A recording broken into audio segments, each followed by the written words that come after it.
know about you, but my boys love to climb. They make good use of vertical space here in the woods, just like I make good use of vertical space in my garden. Come to my garden now, I'll show you what I mean.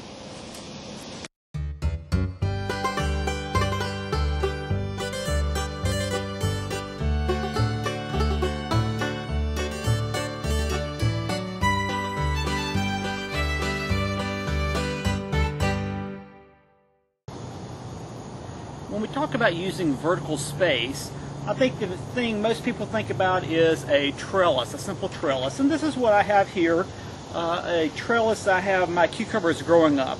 It's made of scrap lumber, nothing very expensive, with some old fencing across of it. The cucumbers grow up it pretty nicely. Cucumbers about played out now. But it keeps the fruit nice and straight. I then took the support, just have it leaning, and then have these 1x1s to put it in the ground. Where the 1x1s meet the ground, I took a post hole digger and dug a small hole so the ends of it can fit in the ground, just to chalk it a little better so it doesn't blow as much in the wind. And you see, it's a pretty sturdy thing. The cucumbers certainly have appreciated it. It's actually done double duty, because by having this trellis like this, it actually casts shade. So I've actually planted lettuces, a mesclun blend under it, which seems to really appreciate the shade and has really benefited from that. One thing I don't care about this, though, is these supports here. These supports really get in my way when I try to till. I like to till on each side of my rows to keep the weeds down, shallowly till. Unfortunately, I cannot do that with these supports in my way. When we think of vertical space, I think there is even a more common contraption we use to keep our plants up and off the ground. I'll show you that next. Here we are with my tomatoes. I, like a lot of gardeners, use tomato cages to keep the fruit off the ground.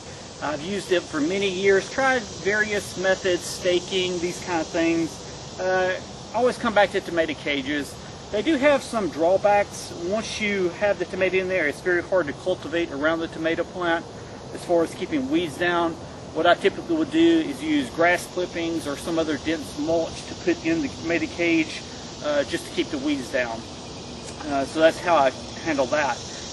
When I have the plants growing in cages, I have a line of cages. An idea I got from the web Cajun is actually doing a line down my cages, and then I have it staked in the ground, and that supports the cages from blowing over from the wind or anything like that. Tomatoes are just about played out, but that doesn't mean I'm through using tomato cages. In fact, I have several other things I use tomato cages for. Come with me, I'll show you some other examples of using a tomato cage. If you saw my fall soil preparation video, you saw me plant these yellow wax beans. This is what they looked several weeks later. And turns out these yellow wax beans are actually climbing beans. I didn't know that when I planted them. However, I have a very easy fix for that. My cherry tomatoes have played out pretty much. So I just moved those tomato cages over here in my yellow wax bean row. And you can see the beans have taken to it very nicely. Growing right up. Another good use for a tomato cage. This is probably still not that untraditional, not a big surprise. However, I do have something probably a little less traditional use of a tomato cage that you probably have seen if you've been watching my garden updates. Let's look at that next. We've been talking about traditional uses for vertical space. Well, here's probably a non-traditional use. Now, if you've been watching my garden updates, you've probably already seen this. But one thing I will do is I'm actually growing my cantaloupe in tomato cages. Now, if you read your cantaloupe seeds or any gardening book, they would tell you this particular variety is supposed to be planted 4 feet and hills 4 feet apart and rows 4 feet from the next row. That's a lot of space, and that's actually probably a compact variety. I've seen 6 to 8 feet spacing used. Well, I have actually a pretty small garden, and I don't have the luxury of that kind of space. So this year I tried to grow them in cages, and it's actually worked very well. You can see here's a fruit that's growing, and what I will do is I will just take a piece of scrap plywood and just run it through the cage and rest on the other side. And then just simply give the fruit a little additional support.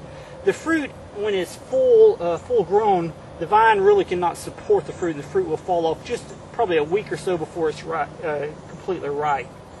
Another thing I do when I have cages for my cantaloupe, rather than supporting them with the rope like I did the tomatoes, I actually use tent stakes.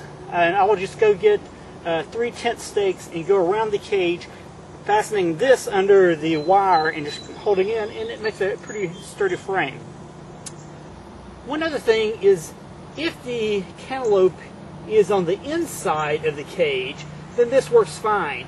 When it's on the outside like this, and as this grows bigger, I actually will take, and rather than resting the board on the other side of the cage, I will rest it under a side. So right now it leans up, but as the weight of the cantaloupe goes down and presses on it, then it catches and supports in a cantilever type fashion. Right now the cantaloupe is not that big, so I will leave it like it is. Come with me in another part and I'll show you a more developed cantaloupe. Now this cantaloupe vine was actually planted at the exact same time as the previous one we just saw.